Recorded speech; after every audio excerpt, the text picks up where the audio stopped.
Our Bible reading this morning talks about putting on the armor of God.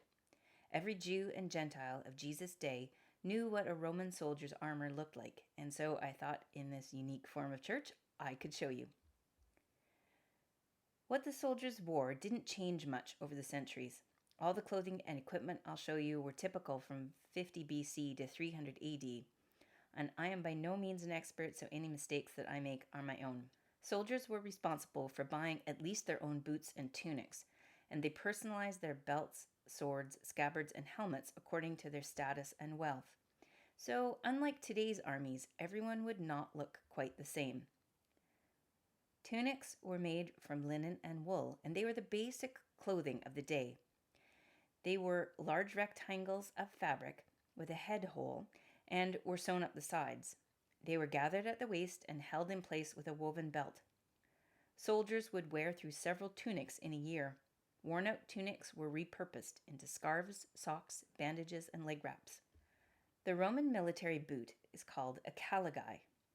With all the walking a soldier would do, they would wear through 3 pairs of leather caligae a year.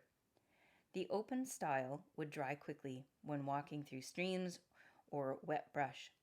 They were cool in warm climates, and in colder climates they could be worn with socks, or also had foot wraps and leggings.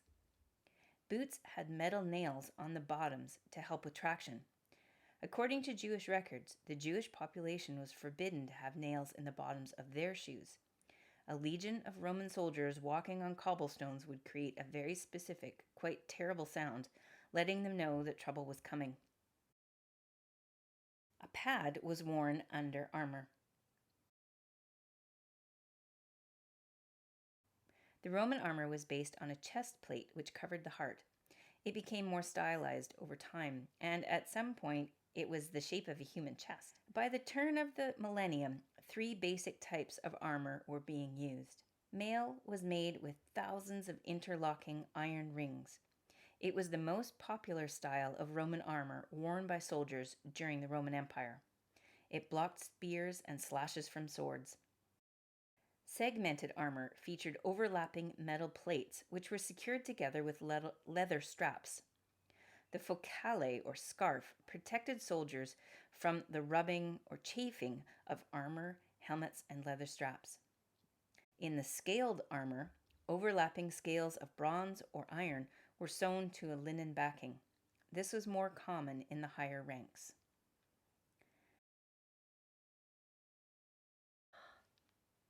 The balteus, or cingulum, was a decorated belt and apron and was the stylized standard. It was iconic of the Roman soldier. Metal decorations, studs, and buckles of silver and tin have been found in the archaeological record, confirming depictions on statues, mosaics, and pottery. The gladius was the Roman soldier's sword. It was double-edged and very pointy. Handles were of bone or wood. The angle of the point was specifically designed to go through armor or mail. Scabbards were made of wood and edged with metal to make them strong. They were highly decorated.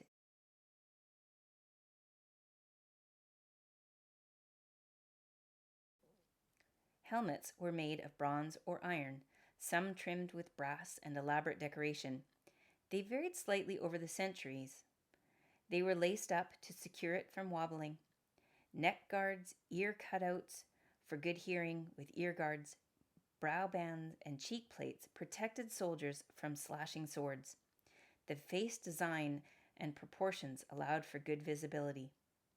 All helmets had crest mounts. Crests of feathers or animal hair were attached, but only for special occasions and not in battle. The scutum is a large curved shield. It's made by layering plywood and linen or rawhide stuck together with glue. They were edged with metal or rawhide to add strength. The boss in the middle protected the handle on the underside.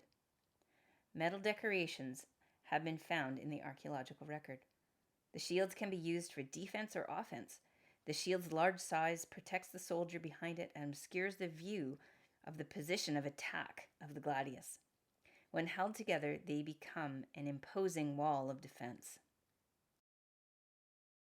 I hope you have a greater understanding when you put on the full armor of God. Many blessings.